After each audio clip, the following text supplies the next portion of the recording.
तर आज मी टिफिनसाठी कोबी आणि मटारची भाजी बनवणार आहे। ही भाजी खूप टेस्टी होते। चला करूया रेसिपीला सुरुवात। तेल घेतलं 1 पळी। माझं 2 जणांचं 1 पळीचंच माप असतं नेहमी। त्यामध्ये जिरे, मोहरी आणि लसूण टाकला ठेचलेला, मग बारीक चिरलेला कांदा टाकला। तो कोबीची भाजी बनवणार आहे म्हणून मी ही मिरची वापरलेली आहे। 7 ते 8 मिरच्या टाकल्या, कढीपत्त्याची 5 ते 6 पानं आणि मग टोमॅटो टाकला अर्धा बारीक कापलेला। तो व्यवस्थित तेलामध्ये फ्राय करून घ्यायचा। मग त्याच्यामध्ये मटार टाकायचा।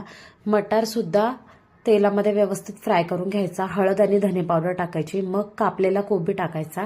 कोबी आधी धुवून मग कापलेला आहे आणि मग तो व्यवस्थित परतून घ्यायचा सर्व आणि फक्त वाफेवर ही भाजी आपल्याला शिजू द्यायची आहे। चवीपुरतं मीठ टाकून गॅसवर कढईवर ताट ठेवून मग आपल्याला भाजी शिजू द्यायची आहे। त्यानंतर कोथिंबीर टाकायची। ही भाजी टेस्टला इतकी छान झालेली ना, खूपच मस्त झालेली। रेसिपी कशी वाटली कमेंट करून नक्की सांगा।